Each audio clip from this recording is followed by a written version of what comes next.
বিশ্বনবী মুহাম্মদুর রাসূলুল্লাহ সাল্লাল্লাহু আলাইহি ওয়াসাল্লামের চাচা হযরতে আমির হামজার জীবনী টান দিয়ে নিয়ে আসতেছি একটু শিক্ষা দেওয়ার জন্য আপনাকে। আমি রাহিকুল মাকতুমের বর্ণনায় পড়েছিলাম এই আমির হামজা বিশ্ব নবীকে সব সময়ের জন্য ছায়া দিত, এতিম বলে সব সময়ের জন্য পাশে পাশে থাকতো। কাফের বেঈমানেরা কখন কোন দিক থেকে এসে অ্যাটাক করবে এই জন্য আমির হামজা সব সময় পাশে পাশে থাকতো। তার একটা প্রধান শখ ছিল, সে শিকার করা পছন্দ করত।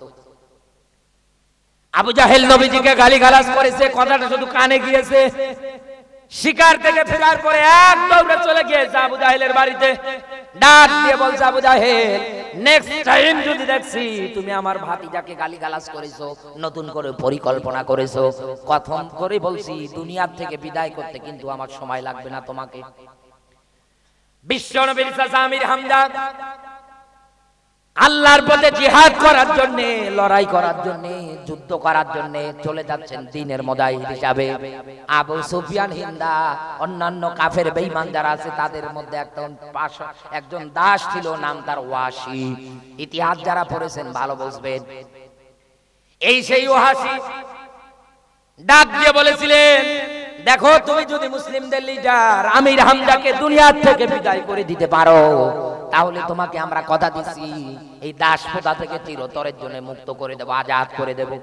তার মনের মধ্যে আনন্দ বইছে, আমি যদি দাসপ্রথা থেকে মুক্তি পেতে পারি কতই না লাভ আমার, আর কারো গোলামি করা লাগবে না, দাসত্ব করা লাগবে না, কোনো কিছু করা লাগবে না। আমির হামজাকে মারার জন্য বর্ষাতে অস্ত্রতে ধার দিচ্ছেন, যুদ্ধ শুরু হয়ে যাচ্ছে। এই সেই ওয়াসি যুদ্ধের ময়দানে নেমে আমির হামজার দিকে বল্ল উঁচু করে দিয়েছে এক কোপ। যখন কোপ দিয়েছে আমির হামজার পিছন দিক দিয়ে ঢুকে একদম সামন দিক দিয়ে বের হয়ে গিয়েছে। মাটির মধ্যে নুয়ে পড়লেন দ্বীনের মুজাহিদ। যখন এই মাটির মধ্যে নুয়ে পড়েছে চতুর্দিকে এলান হয়েছে মুসলিমদের লিডার আমির হামজাকে দুনিয়া থেকে শহীদ করে ফেললো, বিদায় করে ফেললো। এত রাগ ছিল, পুরো শরীরটা কেটে কেটে 70 টুকরো করে ফেলেছে, লজ্জা স্থানটা পর্যন্ত কেটে কেটে 3 টুকরো বানিয়ে ফেলেছে, অহুদ পাহাড়ের বিভিন্ন পাদদেশের মধ্যে ছড়িয়ে ছিটিয়ে দিয়েছে। আল্লাহর পথের কর্মী যারা হয়, দ্বীনের মুজাহিদ যারা হয়, তারা যে মরে না তার বাস্তব দৃষ্টান্ত, মরার পরেও যে জিন্দা থাকে তার বাস্তব দৃষ্টান্ত হযরতে আমির হামজা। যুদ্ধ শেষ হয়ে গেল, এলান হয়ে গেল, মুসলিমদের লিডার শাহাদাত বরণ করে ফেলেছে, কেটে কেটে টুকরো টুকরো করে ফেলেছে, লজ্জা স্থানটা পর্যন্ত তারা ছাড় দেয়নি, এত রাগ। অহুদ পাহাড়ের বিভিন্ন পাদদেশের মধ্যে ছড়িয়ে ছিটিয়ে দিয়েছে। আল্লাহর নবীর সামনে সন্ধ্যাবেলা কলা পাতায় জড়ানো অর্ধেক আছে অর্ধেক নেই এরকম একটা লাশ।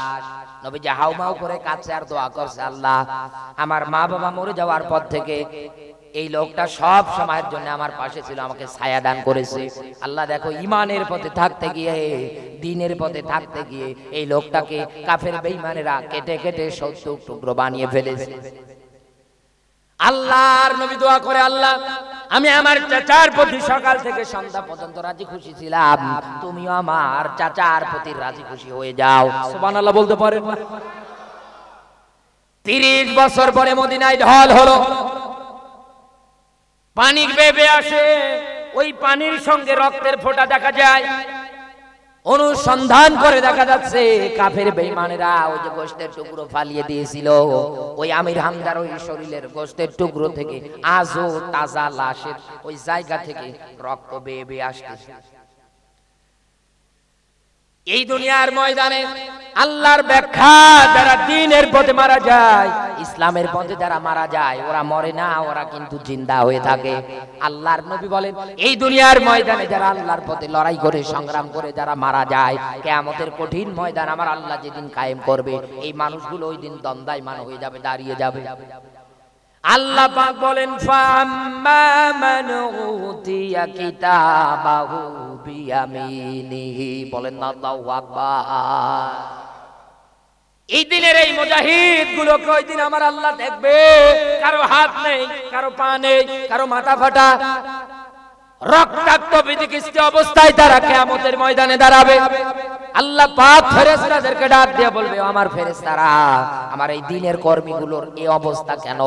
ডাক দিয়ে বলবে, মালিক, তোমার জমিনে তোমার এই দ্বীনের কর্মীগুলো দ্বীন প্রতিষ্ঠা করতে গিয়ে, দ্বীনের পথে থাকতে গিয়ে, জাহান্নাম থেকে বাঁচার ইচ্ছা পোষণ করতে গিয়ে স্ত্রীর মায়া ত্যাগ করেছে, সন্তানাদির মায়া ত্যাগ করেছে, সব কিছু ছেড়ে দিয়ে তারা তোমার পথে লড়াই করে, সংগ্রাম করে জীবনটা তারা বিলিয়ে দিয়ে এসেছে।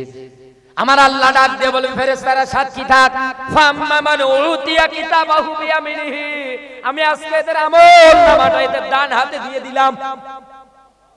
ফাসাউফা ইউহাসাবু হিসাবান ইয়াসিরা, কিয়ামতের ময়দানে আমার আল্লাহ ডাক দিয়ে বলবে, ফেরেশতারা সাক্ষী থাক, আজকে এদের কোনো হিসাব আমি নেব না, বিনা বিচারে বিনা হিসাবে আমি আল্লাহ জান্নাত দিয়ে দিলাম। এটা তো কোরআনের ব্যাখ্যা ছিল, এবার হাদিসের ব্যাখ্যা শুনেন। আল্লাহর নবী বলে, এই দুনিয়ার ময়দানে যারা দ্বীনের পথে লড়াই করতে যারা মারা যায়, এই দুনিয়ায় যারা আল্লাহর আয়াতের সঙ্গে ব্যবসায় আবদ্ধ হয়, আমার আল্লাহ তাদেরকে লাভ দেখাচ্ছেন নবীজির মাধ্যমে। এক নম্বরে, এই দুনিয়ার ময়দানে যারা আল্লাহর এই আয়াত মেনে নেয়, এরা যদি আল্লাহর জমিনে লড়াই করতে গিয়ে, দ্বীন প্রতিষ্ঠার আন্দোলন করতে গিয়ে মারা যায়, আল্লাহ পাক বলেন, রক্তের ফোঁটা জমিনে পড়ার সঙ্গে সঙ্গে আমার আল্লাহ তাকে নিষ্পাপ বানিয়ে দেয়। তার মানে ওর জীবনে কোনো গুনাহ থাকে না, ও একদম নিষ্পাপ, মাসুম হয়ে দুনিয়া থেকে বিদায়। দুই নাম্বার লাভ হচ্ছে, কোরআনে কারিমে আল্লাহ জানিয়েছে, ইন্নাল্লাহা আশতারা মিনাল মুমিনিনা আনফুসাহুম ওয়া আমওয়ালাহুম বিআন্না লাহুমুল জান্নাহ। বলেন আল্লাহু আকবার।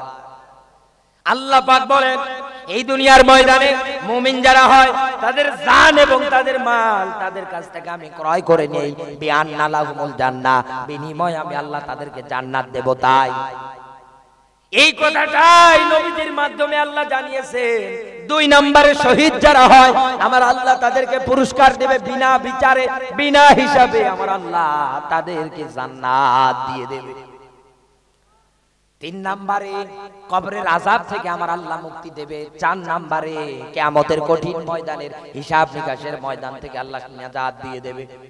সর্বশেষ কিয়ামতের ওই কঠিন ময়দান আমার আল্লাহ যেদিন কায়েম করে ফেলবে, ও বন্ধু একটা বারের জন্য চিন্তা করে দেখেন তো, ইয়াউমা ইয়াফিরুল মারউ মিন আখিহি ওয়া উম্মিহি ওয়া আবিহি ওয়া সাহিবাতি ওয়া বানি। একটা বারের জন্য চিন্তা করেন, এই লোকটা তো কারো না কারো বাবা, কারো না কারো তো পিতা, এক কথা বলে না, ইনিও তো কারো না কারো সন্তান, ইনার বাবাও তো কারো না কারো সন্তান।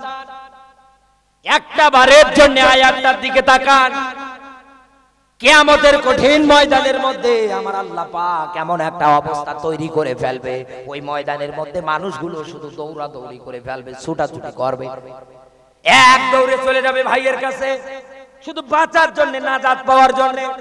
ডাক দিয়ে বলবে, ভাই একটা মাত্র নেকির অভাব, যার কারণে আজকে আমি জাহান্নামে যাচ্ছি, তুমি আমাকে একটা মাত্র নেকি দাও।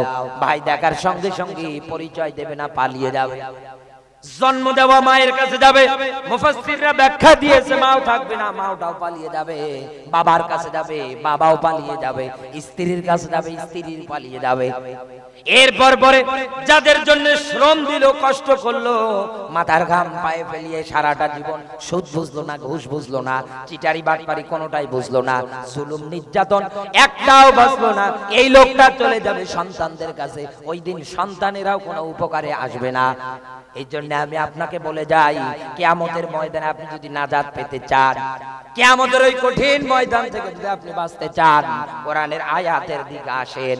আল্লাহ পাক বলেন, ইল্লাল্লাযীনা আমানু ওয়া আমিলুস সলিহাত ওয়া তাওয়াসাউ বিল হাক্কি ওয়া তাওয়াসাউ বিস সাবর। বলেন আল্লাহু আকবার। একদম পরিচিত একটা আয়াত, খুবই পরিচিত। ইল্লা, কোরআনের যত জায়গায় ইল্লার ব্যাখ্যা পাবেন, ইল্লার ওয়ালা, ভালো করে বলুন, কোরআনের যত জায়গায় ইল্লা এবং ওয়ালা, ওয়ালাম, ইল্লা, আলিফ লাম, ইল্লা, এই ব্যাখ্যা যত জায়গায় পাবে, ওয়ালার ব্যাখ্যার ক্ষেত্রে আল্লাহ নিজে বলছেন খবরদার যাবি না। কথা কার? আরো জোরে বলে, আরো জোরে বলে। আর ইল্লার ব্যাখ্যার ক্ষেত্রে আল্লাহ পাক বলেন তারা বাদ দিয়ে, তারা বাদ দিয়ে। একটা এক্সাম্পল দেই, একটু মনোযোগ দেন। মনে করেন কোন চেয়ারম্যানের কাছে রেশন কার্ড বলতে আমরা যেটা বুঝি, অনুদান বলতে যেটা বুঝি, এইটার জন্য মনে করেন 500 লোক নিবে। 500 লোকের নামে রেশন কার্ড হয়েছে। এই 500 লোক করেছে কি, তাদের যে কাগজপাতি গুলো দেওয়া দরকার, ডকুমেন্ট গুলো দেওয়া দরকার, ওইগুলো নিয়ে নিয়ে নিয়ে নিয়ে তিনি চলে যাচ্ছেন। 500 জায়গায় দেখা যাচ্ছে 2000, এবং ওই জায়গার মধ্যে লোক নেবে মাত্র 500 জন। তার মানে 500 জনের সার্টিফিকেটটা গ্রহণযোগ্য হবে, কিন্তু সে জায়গার মধ্যে 2000 পেপার কাগজ পড়ে গিয়েছে, জমা হয়ে গিয়েছে। যিনি রেশন কার্ড দেবে, যিনি অনুদান দেবে, যিনি গরিবদের পাশে সাহায্য করার জন্য দাঁড়াবে, তার পক্ষে কিন্তু 2000 মানুষকে দেওয়া সম্ভব না। এই কথা বলেন না কেন? তিনি তখন কি করবে? বাছাই করবে, ছাঁটাই করবে, মাইনাস করবে। আল্লাহ পাক বলেন শোন, এই দুনিয়ার ময়দানে মানুষ দাবি করলে কিন্তু মানুষ হওয়া যায় না। আর একটা বক্তব্য ভারতবর্ষ নয়, পুরো পৃথিবীর মানুষেরাই আমরা জানি যে আশরাফুল মাখলুকাত, সৃষ্টির সেরা জীব হচ্ছে মানুষ। এই ব্যাখ্যা আমরা দেই, এই ব্যাখ্যা আমরা দেই না। আপনি তো কোরআন পড়েন, কোন দিন তো কোরআন পড়েন। সূরা বাইয়ানা খোলেন, আসেন আমি আপনাকে দেখাচ্ছি। সৃষ্টির সেরা জীব দাবি করা বের হয়ে যাবে। ইন্নাল্লাযীনা আমানু ওয়া আমিলুস সালিহাত উলাইকা হুম খায়রুল বারিয়া। ইন্না মানে নিশ্চয়, এই দুনিয়ায় যারা ঈমান আনে, এরপর পরে ওই অনুযায়ী দুনিয়ায় যারা অনেক কাজ করে, আল্লাহ পাক বলেন ওরাই তো সৃষ্টির মধ্যে শ্রেষ্ঠ। সুবহানাল্লাহ বলতে পারেন? আর এই জায়গায় আল্লাহ ইল্লা দিয়ে মাইনাস করে, ওরা বাদ দিয়ে তারা, তার মানে বেঈমান, মুনাফিক, চিটার, বাটপার, দুনিয়ায় যারা আছে ওরা মাইনাস। আল্লাহ ডাকছেন কাদেরকে? যারা ঈমানদার, এরা তো ক্ষতির কাতারে নেই। নেক কাজ দুনিয়ায় যারা করে, ভালো কাজ দুনিয়ায় যারা করে, এরা তো ক্ষতির কাতারে নেই। এরপর পরে এই দুনিয়ার ময়দানে যারা হকের পক্ষে থাকে, মানুষদেরকে দুনিয়ায় যারা হকের পথের দিকে ডাকে, সত্যের দিকে ডাকে, এরা তো ক্ষতির দিকে নেই। এরপর পরে এই দুনিয়ার ময়দানে যারা ধৈর্য ধারণ করে, বিপদে আপদে সব সময়ের জন্য যারা ধৈর্য ধারণ করে, আল্লাহ পাক বলে এই দুনিয়ার ময়দানে এরাই তো সৃষ্টির মধ্যে শ্রেষ্ঠ। এরা কোনোদিন ক্ষতির কাতারে নেই। একটা বার চিন্তা করে, আজ দুনিয়ায় যাদেরকে এত আপন মনে করে, যাদেরকে এত বন্ধু মনে করে, কিয়ামতের দিন কেউ বন্ধু হবে না, কেউ আপন হবে না, সবাই দেখবে আর শুধু পালাবে। এজন্য আমি আপনাকে উপদেশ দিয়ে যাই, কোরআনের যত জায়গায় খৌফ এবং তাকওয়া, এই দুইটা ব্যাখ্যা, খৌফ এবং তাকওয়া দুইটা ব্যাখ্যার ক্ষেত্রে ভিন্ন ভিন্ন আলাদা হয়। আমানুত্তাকুল্লাহ এটার ব্যাখ্যা হয় একরকম, খৌফের ব্যাখ্যা হবে আরেক রকম। খৌফ মানে কি? সাধারণ কোন জিনিস দেখে ভয় করা। খৌফ মানে কি? সাধারণ ভয়। আর তাকওয়ার ব্যাখ্যা হচ্ছে নিষিদ্ধ যত কাজ আছে সব ঘৃণা করে ছেড়ে দিয়ে আসে। এতদিন এই দুনিয়া ইসলামের বিরুদ্ধে ছিলেন, ছেড়ে দিয়ে চলে আসে। এতদিন এই দুনিয়া আপনি দ্বীনের মুজাহিদদেরকে কষ্ট দিয়েছেন, ছেড়ে দিয়ে চলে আসেন। এর নাম তাকওয়া। আজ এইরকম তাকওয়াবান মনে হয় ঘরে ঘরে, টর্চ লাইট মেরে খুঁজে পাওয়া যাচ্ছে, এরকম অবস্থা দাঁড়িয়েছে। আমার আল্লাহ সুসংবাদ দিচ্ছে, বান্দা শোন, এই দুনিয়ার ময়দানে দ্বীনের মুজাহিদ যারা হবে, তারা যদি দ্বীনের পথে চলতে গিয়ে মারা যায়, আমার আল্লাহ পাক বলেন বান্দা শোন, কিয়ামতের ময়দানে আমার আল্লাহ শুধু তাকে একা একা জান্নাত দিয়ে শেষ করে দেবে না, তার জান আর মালটা ক্রয় করে নিয়ে জান্নাত দিয়ে শুধু আমার আল্লাহ শেষ করে দেবে না।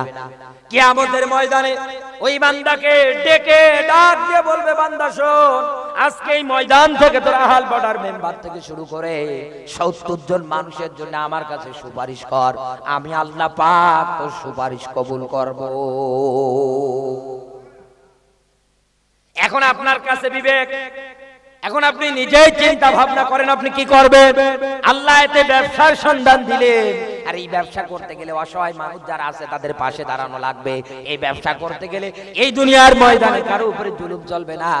আল্লাহর ব্যবসা করতে গেলে আল্লাহর জমিনে আল্লাহর আনিত জীবন ব্যবস্থার পক্ষে কাজ করা লাগবে, কিন্তু আমরা তো পারি না। যদি না পারেন, এবার আপনার জন্য আরেকটা ভয়ঙ্কর ব্যাখ্যা। আল্লাহ পাক বলেন ইন্নাহু লাযিকরুল লাকা ওয়া লিকাওমিকা ওয়া সাওফা তুসআলুন।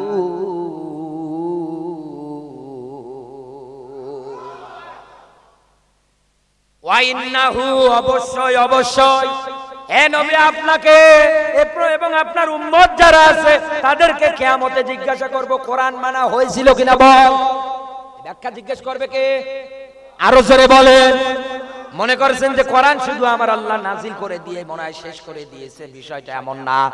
সুম্মা লা তুসাল্লুনা ইয়াউমাইযিন আনিন নাঈম, কিয়ামতের ময়দানে প্রত্যেকটা বান্দাকে আল্লাহ নিয়ামত সম্পর্কে জিজ্ঞাসা করবে। নিয়ামতের ভিতরে শ্রেষ্ঠতম নিয়ামত হচ্ছে আমার আল্লাহর কোরআন। এজন্য আল্লাহ পাক বলেন শোন, আমি তোকে কোরআন মানার ব্যাপারে জিজ্ঞাসা করব। কোরআনের একটা আয়াত যদি আপনি অমান্য করিস, একটা আয়াত যদি না মানিস, কিয়ামতে তোকে জাহান্নামে নিয়ে যাওয়ার জন্য তাই যথেষ্ট হয়ে যাবে। এজন্য সাবধান, এজন্য সাবধান হয়ে যান। চিটারি বাটমারি সব বন্ধ করে দেন, ফিরে আসেন। আমি আপনাকে আহ্বান করছি দ্বীনের পথে ফিরে আসেন। এতেও যদি আপনার অন্তরে তালাবদ্ধ থাকে, আপনার বিবেক যদি কাজ না করে, তাহলে আপনাকে ঝুরি কোদাল দিয়ে বোঝালেও, ফেরেশতা জিবরাইল এসে ওয়াজ করলেও কাজ হবে না। কেন হবে না? যদি বলেন যে হুজুর এত বড় কথা বললেন, আমরা তো মানুষ, বিবেকবান মানুষ, এত বড় কথা বলার পিছনে কারণ কি? আমরা তো মানুষ, বুঝতে পারি। হবে না কেন? আল্লাহর কথার উপরে আপনার কথা বড় না। না হওয়ার পিছনে কারণ কি জানেন? আপনাদের ভারতবর্ষে যত তাফসীর মাহফিল হয়, কোরআনের মাহফিলের আয়োজন হয়, আমার বাংলাদেশে তার চাইতে আরো বেশি হয়। এমন কোন পাড়া নেই, গ্রাম নেই, এমন কোন জায়গা নেই যে জায়গাগুলোতে ওয়াজের প্যান্ডেল করা হয় না। প্রত্যেক জুম্মায়, প্রত্যেক শুক্রবার করে ইমাম সাহেব নসিহত পেশ করে। সব দিক ক্ষেত্রে এত কায়দায় মানুষদেরকে দ্বীনের পথে, ইসলামের পথে আহ্বান করা হয়। এত মাদ্রাসা, এত মসজিদ তৈরি করার পরে মানুষগুলোর ক্ষেত্রে কেন পরিবর্তন আসতে চায় না? কেন এই দুনিয়ার ময়দানে মানুষগুলো পরিপূর্ণভাবে ইসলাম মানতে চায় না? কেন ইসলামের পথে আসে না? আল্লাহ পাক বলেন ইন্নাল্লাযীনা কাফারু সাওয়াউন আলাইহিম আনযারতাহুম আম লাম তুনযিরহুম লা ইউমিনুন।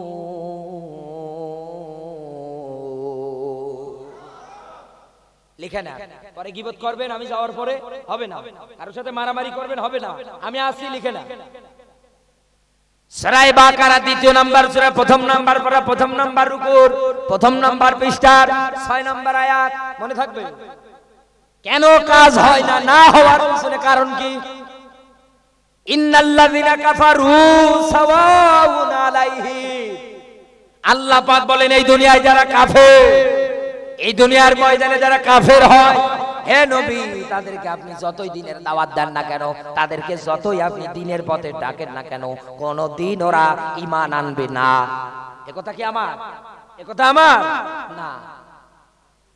আল্লাহর নবীকে আবু জাহেল ডাক দিয়ে বলে, আবু জাহেল শোনো, আমি যে আল্লাহর নবী এটা কি তোমার বিশ্বাস হয়? বলে হ্যাঁ বিশ্বাস হয়। নবী আমি দ্বীনের দাওয়াত দেই, কেন তুমি ঈমান আনো না? তুমি আমার চাচা হও না? ডাক দিয়ে বলে ভাতিজা সময় হলে পরে আমি ঈমান আনবো। হঠাৎ করে একদিন ডাক দিয়ে বলে ভাতিজা ওই যে আকাশে চাঁদ দেখো, ওই চাঁদটা দ্বিখণ্ডিত করে দেখাও তো। যদি চাঁদটা দ্বিখণ্ডিত করে দেখাতে পারো, খণ্ড খণ্ড করতে পারো, আমি তোমার প্রতি ঈমান আনবো। আল্লাহর নবীকে সাহায্য করে কে? আরো জোরে বলে আল্লাহু ইয়াসিমুকা মিনান নাস। হে নবী রিসালাতের বাণী প্রচার করতে গিয়ে বিপদে পড়বেন, আমি আল্লাহ আপনাকে বাঁচাবো। বিশ্ব নবী মুহাম্মদ রাসূলুল্লাহ সাল্লাল্লাহু আলাইহি ওয়াসাল্লাম হাতের আঙ্গুল যখন ইশারা করেছে, সঙ্গে সঙ্গে চাঁদ দ্বিখণ্ডিত হয়ে গিয়েছে। সঙ্গে সঙ্গে আবু জাহেল ডাক দিয়ে বলে ভাতিজা এ তো জাদু। ঈমান আনার কথা, সে জায়গায় উল্টা বলে ভাতিজা কি এ তো জাদু। এই দুনিয়ার ময়দানে আজ আবু জাহেল মার্কা মানুষ কারা? এবার ব্যাখ্যা নেন। মসজিদে টাকা পয়সা দিয়ে ইমাম সাহেব রেখে দিয়েছে, ইমামেরা যদি একটু সুদের কথা বলে, ওই মসজিদের মোতাল্লি সেক্রেটারি যিনি আছে উনি আবার সুদ খায়। ডাক দিয়ে বলে হুজুর এত বড় কথা, আমি মসজিদের ক্যাশিয়ার, আপনি আমার বিরুদ্ধে বলে। খাওয়াটা কিন্তু দুপুরবেলা যে নামাজ পড়ে যে ভাত খাবেন এটা কিন্তু আমার বাড়ি, আসেন খাওয়াবো। নামাজ শেষ করে চলে গিয়েছে খাওয়া দাওয়া করতে, গিয়ে তাকিয়ে দেখে আল্লাহ মুখ গোমরা করে বসে আছে। কি রাগ কেন? বলে হুজুর আমি সুদ খাই, সবাই জানে, নতুন করে মসজিদে আমার নামে বদনাম করলেন কোন কারণে? জান আপনাকে খাবার দেব না। এখন মসজিদের ইমামের এত অসহায়, স্বল্প টাকায় বেতন পায়, স্বল্প টাকায় চাকরি করে, কি করবে? না খেয়ে ওই জায়গা থেকে চলে যায়। পরে শুক্রবারে আলোচনা করে পর্দার মহিলা মা বোন যারা আছেন পর্দা করা লাগবে, স্বামী যারা আছেন এই দুনিয়ার ময়দানে বউকে পর্দার জ্ঞান দেওয়া লাগবে। সভাপতি ডাক দিয়ে বলে আল্লাহ এত বড় সাহস, আমার বউ বিরাকে চাকরি করে, বেটা তোর বাটাম ফাটাবো। আয় চিন্তা করছে আল্লাহ বেটা আমার নামে আমার বউয়ের নামে বদনাম দেয়, আয় আজকে খেতে গিয়েছে, যাওয়ার পরে তাকিয়ে দেখে ওই দিনের মতো অবস্থা, খেতে দেব না। বলে কেন? আমার বউয়ের বিরুদ্ধে বললে কেন? জানো না আমার বউটাকে 35 লাখ টাকা ঘুষ দিয়ে কেবল বিরাকে চাকরি নিয়ে দিলাম, আর আমার বিরুদ্ধে ফতোয়া দাও। ইমাম পড়ে গিয়েছে বেকায়দায়, পরের দিন গিয়ে আলোচনা করেছে ঘুষের। চিন্তা করছে আল্লাহ আজকেও যাব না, কি হয়ে যায়? সামনের কাতারে যারা বসে আছে ওরাই সব ঘুষখোর, সব কয়টা ঘুষখোর। ওই জায়গার মধ্যে মসজিদের কমিটির ক্ষেত্রে একজন আছে সেক্রেটারি। এই বেটা রেগে ফায়ার, খাওয়া দাওয়া তো দূরে থাক, চাকরি নিয়ে শেষে টানাটানি। পরে শুক্রবারে নামাজ পড়াতে এসে পড়ছে ইয়াসিন ওয়াল কোরআনিল হাকিম। বলেন আল্লাহু আকবার। এরা তো আর কোরআনের আয়াত বোঝে না, এটা যে একটা কোরআনের সূরা, কোরআনের অন্তর, সূরা ইয়াসিন, তা তো বোঝে না। সভাপতি চিন্তা করে বেটা দাঁড়া, এই ক্যাশিয়ারের নাম হচ্ছে ইয়াসিন, ওর বাপের নাম হাকিম, তুই বাপ বেটার নামে সূরা বলিস, আমি যে সভাপতি আমার নামে বলিস না? সেদিন গরম দিয়েছি তাই। নামাজ শেষ হওয়ার পরে ডাক দিয়ে বলে বেটা দাঁড়া, এই মসজিদে তোকে আমি চাকরি দিলাম আর তুই আমার নামে সূরা বলিস না? ওই যে ক্যাশিয়ার সভাপতি, আমি সভাপতি, তোর তো দায়িত্ব ছিল আগে আমার নামে সূরা বলার। ইমাম চিন্তা করে আল্লাহ মানুষ না কলেরা, আমি বললাম কোরআনের আয়াত আর ও বলছে কি না বোঝার কারণে। ইমাম ডাক দিয়ে বলে দেখেন এটা কোরআনের একটা সূরা। বলছে সূরা মুরা বুঝি না, আমি আগামী সপ্তাহে আমার নামে একটা সূরা চাই। ডাক দিয়ে বলে চাচা নাম কি? বলে বাবর মিয়া। এক সপ্তাহ ধরে কোরআন পড়ে আর গবেষণা করে, চিন্তা করে আল্লাহ কি করব, করার মতো তো কোনো উপায় নেই, কারণ ওই রকম সূরাও তো কোরআনে নেই। এক সপ্তাহ বসে বসে একটা সূরা বানিয়ে ফেলেছে। খুতবা দিচ্ছেন, নামাজে দাঁড়িয়ে সূরা ফাতিহা তিলাওয়াত করার পর ইমাম সাহেবের পিছনে সভাপতি গলা হাসার দিয়ে বলছে আমি কিন্তু আছি, তার মানে ওর নামে সূরা চাই। ইমাম সাহেব উপায় না পেয়ে চাকরি বাঁচাতে গিয়ে চোখ বন্ধ করে ডাক দিয়ে বলে ইয়া বাবর আনতা কালবর ওয়াফিকা খিনজি ও জাদ্দুকা হিমা। ওই দিয়েছে একটা, পিছনে দাঁড়া আছে বলছে আল্লাহু আকবার। নামাজ শেষ, সবাই এক জায়গায় হওয়ার পরে ডাক দিয়ে বলে ইমাম সাহেব এ দেখি নতুন সূরা বাপের জন্মে শুনিনি, একটু অর্থটা করেন তো। ডাক দিয়ে বলে বাবা তুই কুকুর, তোর বাপ শুকুর, তোর 14 গোষ্ঠী মূর্খ।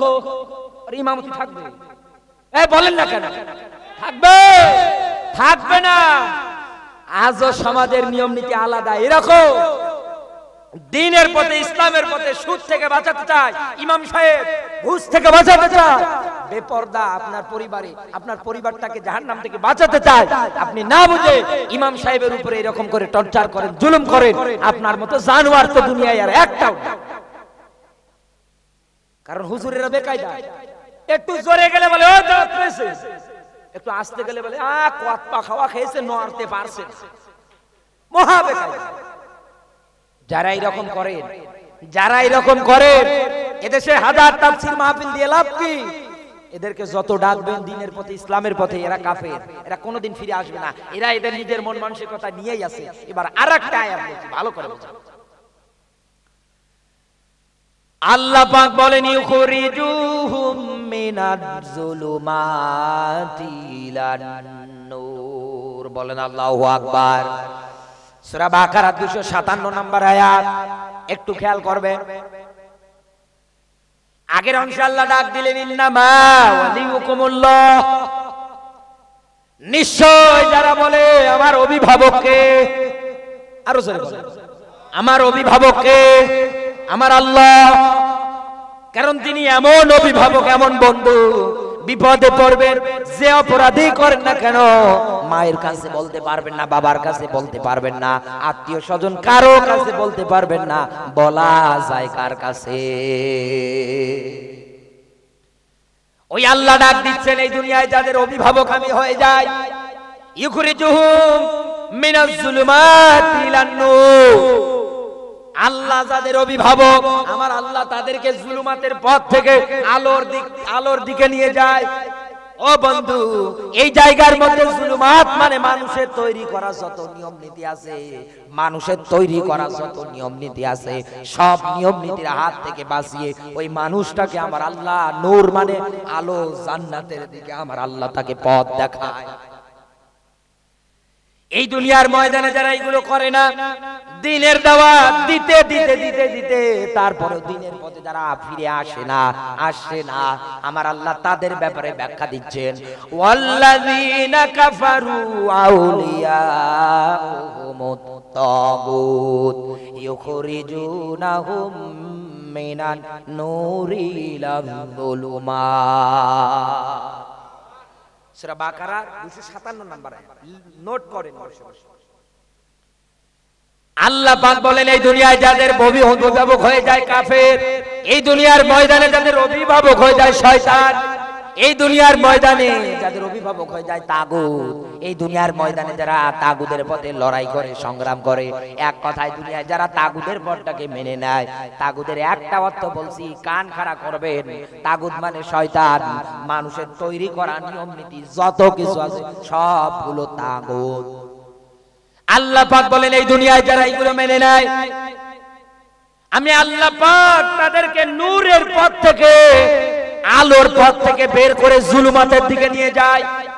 ও ভারতবাসী, আমি আপনাকে কোরআন দিয়ে ডাকছি, ডাকার পরে যদি আপনি কোরআনের পথে সঠিক জ্ঞান অর্জন করে ফিরে আসতে না পারেন, আমার আল্লাহ বলছেন বান্দা শোন, তুই তো তাগুদের পথ আঁকড়ে ধরে আছিস, আর এই তাগুদের পথ আঁকড়ে ধরার কারণে আমি আল্লাহ তোকে নূরের পথ থেকে, জান্নাতের পথ থেকে, হেদায়েতের পথ থেকে আমি আল্লাহ তোকে বের করে নিয়ে গিয়ে জুলুমাতের পথের দিকে আমি আল্লাহ তোকে নিয়ে যাব। তামাম দুনিয়ার যুব সমাজগুলো আজ নষ্ট, তামাম দুনিয়ার যুবতী মেয়েগুলো আজ নষ্ট। কারণ কি? ইন্না জাহান্নামা কানাত মিরসাদা, জাহান্নাম একটা ফাঁদ, এই ফাঁদের মধ্যে তারা পা দেয়। কোন দিক দিয়ে? ইন্নামাল খামরু ওয়াল মাইসির, মদ খাওয়া হারাম। এ দেশের কত মুসলমানের সন্তানের আজকে মদ খায়। এক কথা বলতে, আমার দেশে একটা নিয়ম চালু করে দিয়েছে, 21 বছর হয়ে গেলে মদ পান করবে, কোনো অসুবিধা নেই, লাইসেন্স নিয়ে পান করবে। জাহান্নামে আপনি তো পা দিচ্ছে, আপনি তো তাগুতের পক্ষে আছে, আল্লাহ আপনাকে নূরের পথে রাখবে, জুলুমাতের দিকে নিয়ে যায়।